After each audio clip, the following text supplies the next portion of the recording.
एक विधानसभा में अगर 50,000 आदमी से आप 10-10 रुपया ले रहे हैं तो 243 यहाँ विधानसभा पूरा चुनाव लड़िएगा, 243 पर चुनाव लड़िएगा, तो बताइए कितना करोड़ का घोटाला हुआ।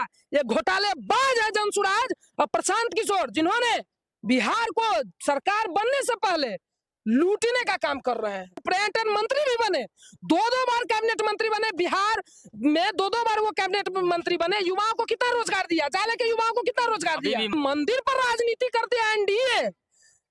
यहाँ के विधायक 10 वर्ष से कहते हैं हम धर्म की राजनीति करते हैं, हम हिंदुत्व की राजनीति करते हैं। अरे भाई, आप हिंदुत्व की राजनीति करते हैं, अहिल्या स्थान में कभी जाइएगा भैया, उसको दिखाइएगा, जर्जर व्यवस्था है। जब वो ये नहीं बताते हैं कि पलायन रोकेंगे कैसे।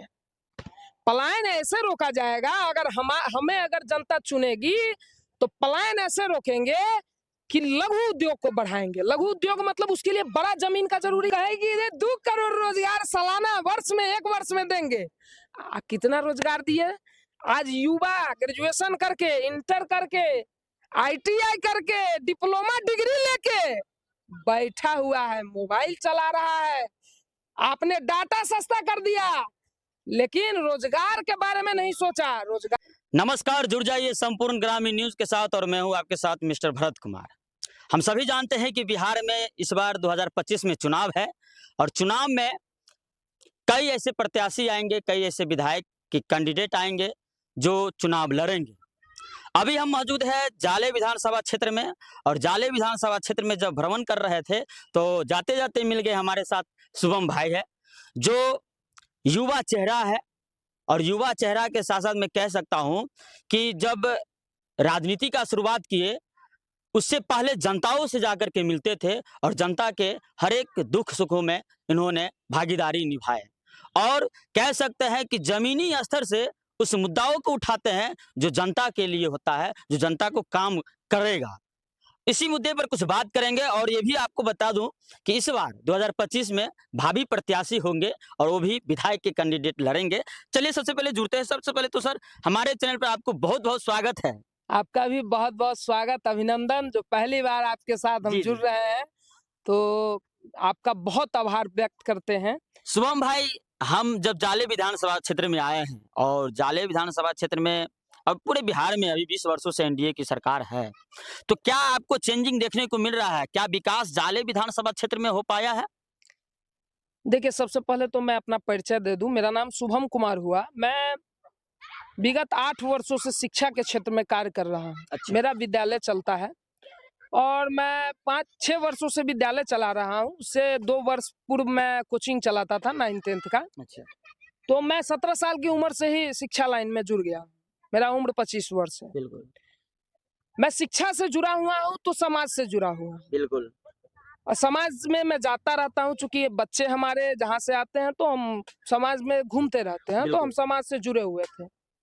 जब 2021-22 में जब लॉकडाउन आया, लॉकडाउन के समय में हमारे एक राजनीतिक गुरु हैं, तो लॉकडाउन के समय में मैं बैठा हुआ था। मुझे राजनीति में आने का कोई मतलब नहीं था। अच्छा। मन भी नहीं था। उस समय जो राजनीतिक गुरु थे उन्होंने कहा कि भाई आप लोग जो है सो थोड़ा सा सहयोग करिए, अभी समाज में बहुत गरीबी है, स्थिति खराब है। उस समय कोरोना काल भी कोरोना काल है, कुछ कमी है, उसको करिए। तो हमसे जितना हुआ, हम ही नहीं कहेंगे बहुत बड़ा किए, निस्वार्थ भाव। हाँ, निस्वार्थ भाव से हमने, हमारे पास भी उतना पैसा नहीं है लेकिन हमसे जितना हुआ हमने समाज के प्रति किया। जब मैं समाज के प्रति करने लगा ना तो मुझे एक अंदर से रुचि जाग गया।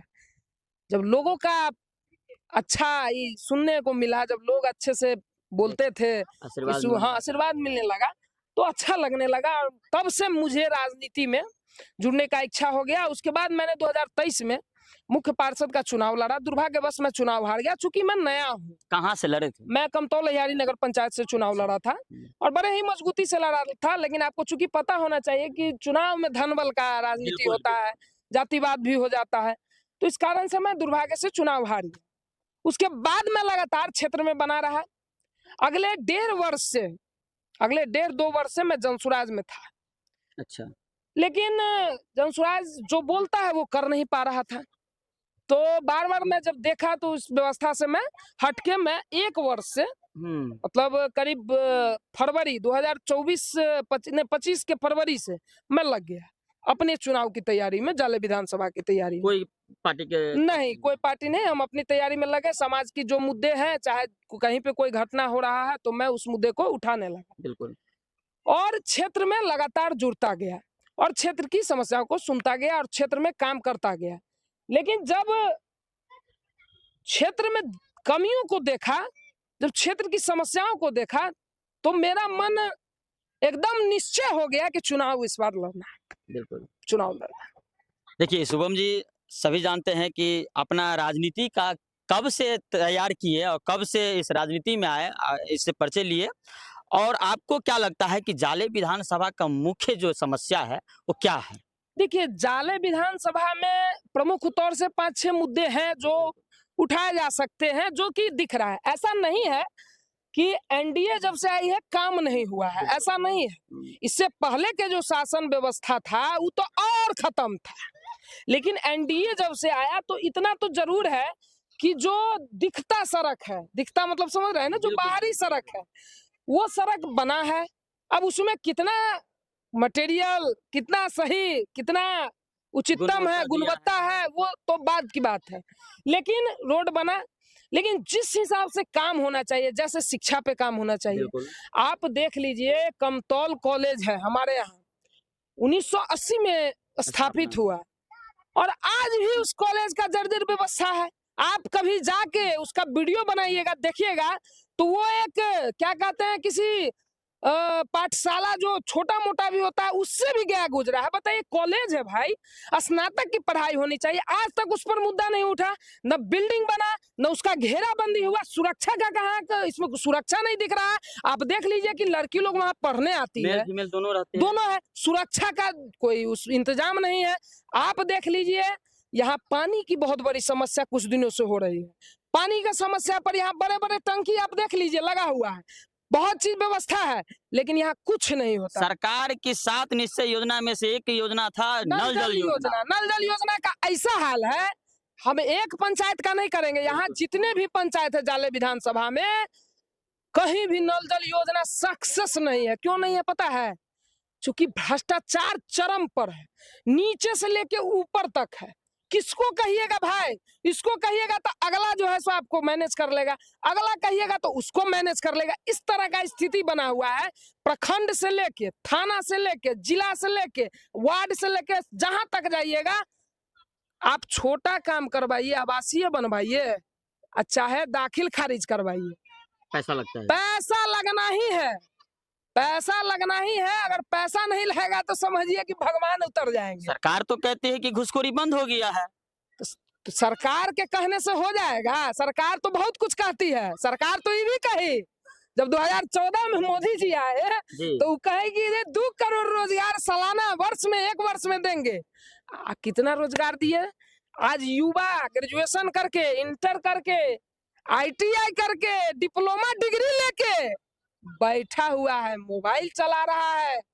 आपने डाटा सस्ता कर दिया, लेकिन रोजगार के बारे में नहीं सोचा। रोजगार, हर घर में रोजगार की जरूरत है। हर माँ बाप सोचते हैं कि हमारे बच्चे कहीं पे रोजी रोजगार करे, जिससे हमारा परिवार सही से चले।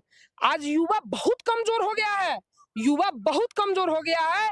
व्यवस्थाएं इतनी चरम है कि युवा घर में बैठा हुआ है, कोई रोजी रोजगार नहीं। पलायन को अगर रोकने में अगर कोई कामयाब होगा तो क्या लगता है अभी की जो राजनीति चल रहा है उसमें किसको आप सफल मानिएगा? देखिए, पलायन पर ये लोग बोलते हैं भैया, लेकिन करते नहीं इन लोग का, लेकिन थ्योरी ठीक नहीं है। बोलते हैं, आप देखिए प्रशांत किशोर बोल रहे हैं पलायन पर बहुत, बिल्कुल, लेकिन वो ये नहीं बताते हैं कि पलायन रोकेंगे कैसे।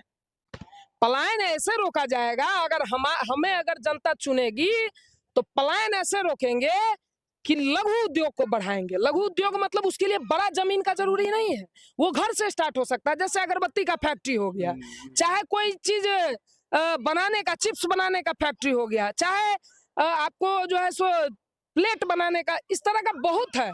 जो आप जाइएगा तो एक बड़ा, आप देख लीजिए मुख्यमंत्री का 10 लाख का योजना फ्लॉप हो गया, चूंकि जनता के बीच में जमीन पर उस मुद्दा, उस योजना का कोई दिख नहीं रहा है। आप 10 लाख दे रहे थे, 5 लाख सब्सिडी दे रहे थे, 5,84,000 किस्त में देना था, लेकिन जनता को तो पता ही नहीं है, युवा को तो पता ही नहीं है इस बात का। और जब पता भी होता है तो इतना कागज उसमें मांगा जाता है, दे नहीं पाता। अगर मान लीजिए दे भी दिया, सिलेक्शन हो गया, तो जहां 2 लाख आदमी भरा, तहां पर कंप्यूटर बेस्ड सिस्टम से 300 आदमी को चुना। तो बताइए 2 लाख आदमी भरा पूरे बिहार से, उसको 300 आदमी को हुआ, तो क्या होगा? तो दयनीय व्यवस्था है। मैं जब आऊंगा, मैं आपको ये विश्वास दिलाता हूं, जनता चुने। मैं यही प्रयास उन लोग से प्रार्थना भी करता हूं, लघु उद्योग को लगाएंगे, बड़े तौर पर 1500 से 1600 ऐसे लघु उद्योग को लगाएंगे जो हर घर होगा। मतलब अगर आप जाले विधानसभा के क्षेत्र में अगर पलायन की समस्या को रोकिएगा आप, है हाँ, ना? पंचायत देखिए, पलायन रुकेगा कैसे? पलायन सीधे बोल देंगे ना, नहीं, बोल देंगे तो नहीं ना रुक जाएगा। पलायन रोकने के लिए हर पंचायत में कम से कम 70 से 75 लघु उद्योग चाहिए। हमारे गांव में हमारा एक दोस्त है, राकेश नाम है, बिल्कुल। समझे? वो यहाँ पे एक कपड़ा का फैक्ट्री खोला हुआ है कमतौल में, अच्छा, उसमें लगभग 20 से 25 लोग काम कर रहे हैं। तो रोजगार। अगर 70 से 75 अगर हम खोल देते हैं, तो करीब करीब आपको जो है कम से कम 1400-1500 आदमी को तो होगा बिल्कुल। रोजगार मिलेगा एक पंचायत में। तो आप जोड़ लीजिए कि कितना होगा, और वो रोजगार, वो लघु उद्योग तो बढ़ेगा। जब लघु उद्योग खुलेगा तो रुकेगा नहीं ना, बढ़ेगा। तो इस पर काम हम अच्छे से करेंगे, और 10 से 15 ऐसे बड़े लेवल के उद्योग खोलेंगे जिससे युवाओं को रोजगार मिले, महिलाओं को रोजगार मिले। महिलाओं के लिए आप लोग क्या किए? महिलाओं के लिए कुछ नहीं कर रहे हैं। अभी 10,000 का आप लोग चला दिए। बताइए, जब आप कहते हैं माई बहन योजना को कहते हैं फ्लॉप है, 2500 योजना है, उसमें जो है सो पूरा बिहार से अगर 6 करोड़ महिला है, यहाँ जोड़ दीजिए तो बिहार का उतना बजट नहीं है। तो भाई 10,000 जो आप दीजिएगा, अभी जो एनडीए का कहना है, तो उसको गुना करिएगा तो क्या बिहार का बजट हो जाएगा? जब 2500 से नहीं हो रहा है तो उसका कैसे होगा? 10,000 से अच्छा, जन सुराज वाला 20,000 का एगो निकाल दिया है। अरे भाई, 20,000 वाला जो आप दे रहे हैं, 10,000 12,000 रोजगार के लिए कह रहे हैं, अगर आपका सरकार नहीं आया तब 10-10 रुपया जो ले रहे हैं, एक विधानसभा में अगर 50,000 आदमी से आप 10-10 रुपया ले रहे हैं, तो 243 यहाँ विधानसभा आप पूरा चुनाव लड़िएगा, 243 पर चुनाव लड़िएगा, तो बताइए कितना करोड़ का घोटाला हुआ? ये घोटालेबाज है जनसुराज और प्रशांत किशोर, जिन्होंने बिहार को सरकार बनने से पहले लूटने का काम कर रहे हैं। आप समझ लीजिए, ये लोग समझ 10-10 रुपया का आदमी समझ रहा है कि ये दे देंगे, 10 रुपया से क्या होगा, लेकिन इसको जब जोड़िएगा बड़े लेवल पे, मैं तो 50,000 ही बोल रहा हूँ। एक विधानसभा में समझता हूँ कि 50,000 आदमी के पास वो लोग पहुंच पाएंगे, लेकिन एक विधानसभा में तो 2 से 2.5 लाख आदमी है। बिल्कुल है। और जोड़ लीजिए पूरा 243 पे चुनाव लड़ेंगे, तो अभी तो कितना बड़ा घोटाला कर रहे हैं भाई। तो आने वाले समय में क्या होगा तो जनता जानती है। तो बहुत सारी समस्याएं हैं। आप देख लीजिए, हमारे कमतौल हाई स्कूल में अभी रोड बन रहा है, व्यवस्थाएं खराब है, उसमें देख रहे हैं इतना भ्रष्टाचार है, इतना भ्रष्टाचार है, मत पूछिए आप। इससे पहले विपक्ष की सरकार थी, हमारे यहाँ स्टेडियम का पैसा आया था, 53 लाख रुपया आया था, 53 लाख। कुछ काम नहीं हुआ। स्टेडियम बनने के नाम पर रुपया ये लोग घोटाला कर गए, कहते हैं कुछ काम नहीं हुआ। कुछ काम नहीं हुआ। ये लोग देख लीजिए, मंदिर पर राजनीति करते हैं एनडीए। यहाँ के विधायक 10 वर्ष से कहते हैं हम धर्म की राजनीति करते हैं, हम हिंदुत्व की राजनीति करते हैं। अरे भाई, आप हिंदुत्व की राजनीति करते हैं, अहिल्या स्थान में कभी जाइएगा भैया, उसको दिखाइएगा, जर्जर व्यवस्था है। और जब अब चुनाव का टाइम आया तो वहां पे जो मेन उसका गेट है वहां पे खोद दिए और 2-4 पिलर गाड़ दिए कि अब हम मंदिर बना रहे हैं। अरे भाई, तुम 10 साल से था, तुम क्या किया? तुम 10 साल से था, मंदिर जर्जर हो रहा है, मंदिर का व्यवस्था खराब हो रहा है। वहाँ पर्यटन की स्थिति बढ़नी चाहिए, पर्यटन पर काम होना चाहिए। वो पर्यटन मंत्री भी बने, 2-2 बार कैबिनेट मंत्री बने, बिहार में 2-2 बार वो कैबिनेट मंत्री बने। युवाओं को कितना रोजगार दिया? जाले के युवाओं को कितना रोजगार दिया? अभी भी मंत्री जी, अभी भी मंत्री जी कितना रोजगार दिए बताइए? युवा को कितना रोजगार दिए? क्या किए पता है? झंडा ढोलवा है, क्या किए? टोपी पहना है, क्या किए? माला पहना है। तो उससे तो युवा का उद्धार नहीं होगा। 5 प्रमुख मंदिर जाले विधानसभा में है, जिसका जीर्णोद्धार होना चाहिए, जिससे रेवेन्यू आएगा, जिससे पर्यटन, अगर पर्यटन बढ़ाइएगा तो विदेशी लोग आएंगे। आपने एयरपोर्ट पर क्यों नहीं लगाया इला स्थान का? वहां से जब विदेशी आएंगे वो विजिट करेंगे, जैसे बोध गया में आप कभी गए होंगे, वहां सब लिखा रहता है कि आप जाइए और उससे सरकार का आर्थिक स्थिति मजबूत होता है, वहाँ के जो स्थानीय लोग होते हैं उनका बिजनेस रोजगार बढ़ता है।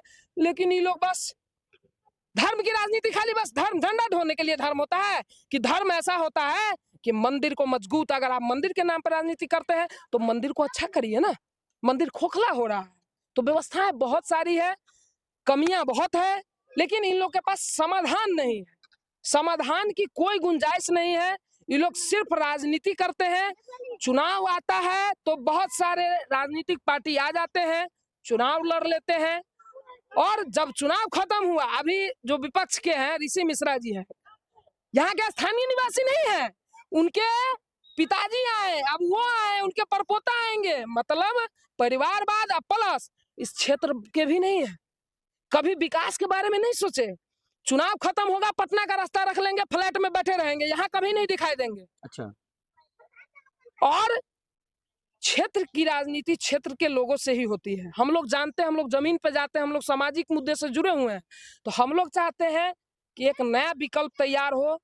जनता के हाथ में सब चीज है, मेरे हाथ में कुछ नहीं है। चलिए, नए विकल्प के साथ आपने सभी मुद्दों पर बात आप सुने ही होंगे कि किस प्रकार से हमें बोलने की उतना जरूरी भी नहीं हुआ और शुभम भाई बोल दिए। तो नए चेहरा और जब नवयुवक कोई भी चीज में अगर आते हैं ना, तो उसका तस्वीर बदल देते हैं और विकास की एक नई धारा बहती है। बने रहे संपूर्ण ग्रामीण न्यूज के साथ। जय हिंद, जय भारत।